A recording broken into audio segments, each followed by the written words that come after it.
Race 2 of the 2023 Pirelli Emilia-Romagna round gets underway. Another fast reaction time from Toprak and but he's got Ducatis either side of him. Going into turn 1, Rinaldi can't get there on the inside. Bautista goes for the cutback, will give himself the speed now. Coming off turn number 2, Rinaldi is pushed offline. Jonathan Rea with a good jump, and the Kawasaki's trying to go either side now of Axel Bassani for 4th and 5th positions. Bassani manages to hold firm in P4 as Rinaldi catches Bautista by surprise, so the two Ducatis almost trading that yellow paint, but it is Rinaldi who gets up ahead of his team partner Alvaro Bautista, the furthest back he's been this weekend so far. Bassani we know isn't shy, Rea we know isn't shy, they're going side by side. Bassani has the inside to try and defend that 4th place. Rea almost getting through once again, and certainly did get clear of Bassani at one stage on this opening lap. Yeah, good clean opening lap though, all the same, through that first sector where we saw the instance in the Super Pole race, everyone able to get through there nice and cleanly. Toprak very strong off the gun, off the line, and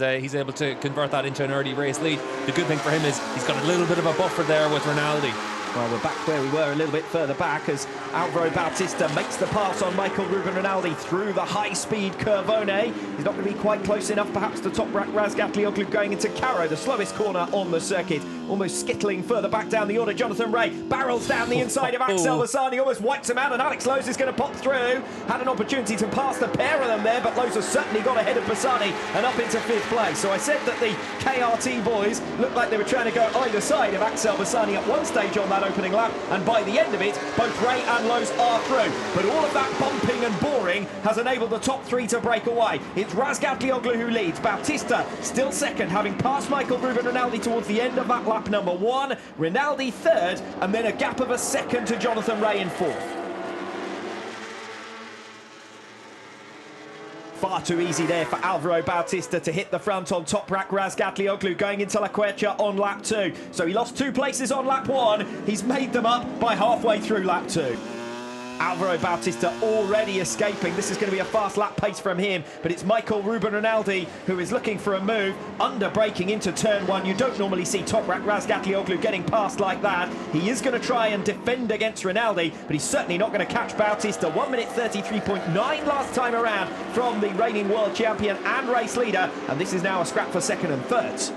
Yeah, just trying to attack there where he can, and for Toprak, he doesn't want to give up that position. We saw just behind it as well. Axel Bassani came through between turn 1 and turn 2, and Jonathan Rea, so now Kawasaki's relegated to 5th and 6th. Rinaldi's going to make the pass easily here on Razgatlioglu, where his teammate came through a lap ago before the braking zone into La Quercia. Razgatlioglu more alongside this time, will think about the cutback, but Rinaldi holds the line well, and it is a Ducati 1-2, just as it was in race 1 yesterday afternoon. But look at how much Bassani's dropped the other riders behind him with 2 Kawasaki's to edge himself a lot closer to Toprak as well. He had started this lap over a second behind Razgatlioglu, who's already pulled back a half a second on the riders in front of him.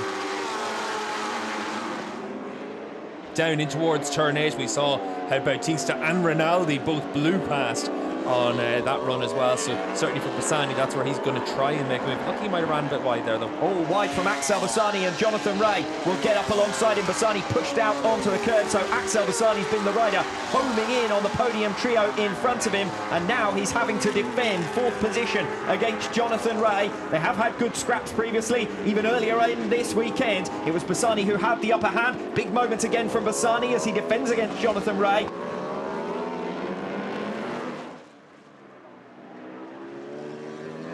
Alex Lowes, it looks like he's hitting problems, and there is Alex Lowes. Lowes has come down at turn 4. Disaster for the Brit, because he was looking set for his best race result of this weekend so far. Yeah, he's running there behind Jonathan Rea in 6th position, but for Lowes it's now only 1 Kawasaki in that lead group.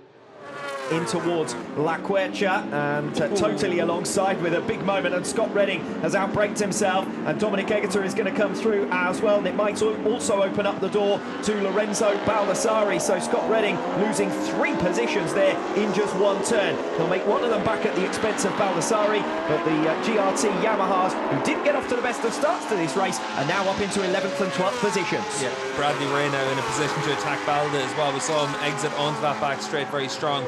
So the 28th BSB champion from last year trying to give himself a chance of being able to get in this scrap as well. Haven't been able to see the best of Bradley Rea this weekend thus far. He had an electronics problem on his way to the line. Baldassari almost going up the back there of Scott Redding, and he's through this time.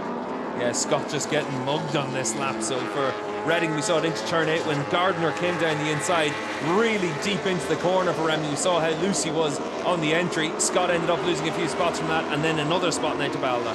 Yes, and now it's Bradley Ray who is right on the tail of Scott Redding. Redding shaking his head. We've become accustomed to that, haven't we? He does not enjoy being passed like that, and certainly won't have enjoyed losing 3 positions in 1 lap. Yeah, well, Garrett Gerloff, the top BMW inside the top 10. Redding down to 14th. Loris Baz having jumped onto his spare bike, only 1 spot behind Bradley Ray as well, so Scott could well be under attack from another BMW as well soon.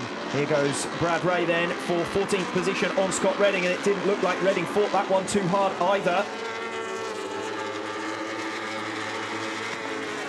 Toprak, he's coming now at this stage. Heaviest braking zone on the circuit into La Quercia, and from a fair margin back as well, Toprak Razgatlioglu gets alongside Michael Ruben Rinaldi to split up that Ducati 1-2. Yeah, and given how strong we've seen that Ducati on the exit of turn 6 down that short straight, it really has been a case of for Toprak having to get yourself alongside and then be brave to make the move. As the tyre drops, you are presented with a few more opportunities, and Toprak, obviously, he's not afraid of the front end moving around a little bit underneath him as long as he's got the right feel.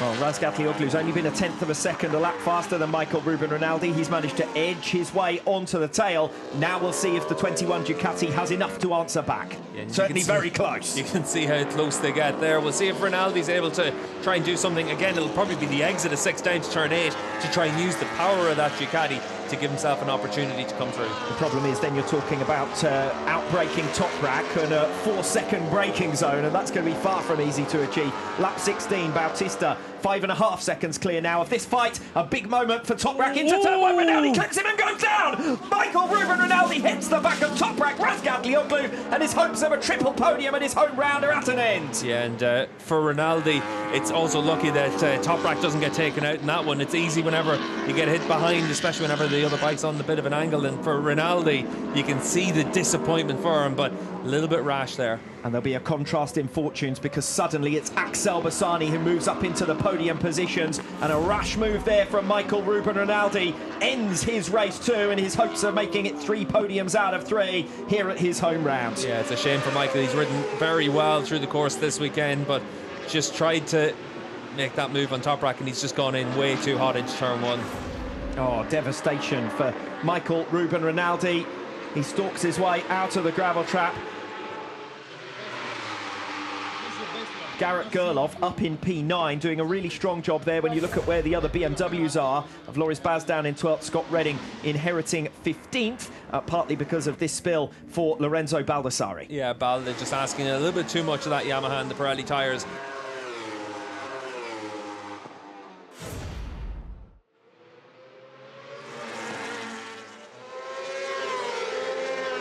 Technical issue there for Ray.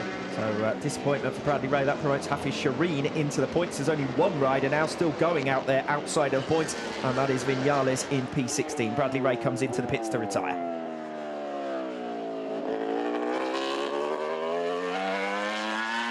10 seconds, the leading margin up front for Alvaro Bautista. It was 9.7 coming into this final lap. He's just continued to stretch his legs. Yeah, Toprak's proper rolled it off now, though, into the mid-35s the last few laps. So Toprak, he's settled down for his 20 points and a good weekend. 3 podiums once again. And Gerloff has now got through on Philip Ertel, and Bautista's celebrating before he's even got through the final corners.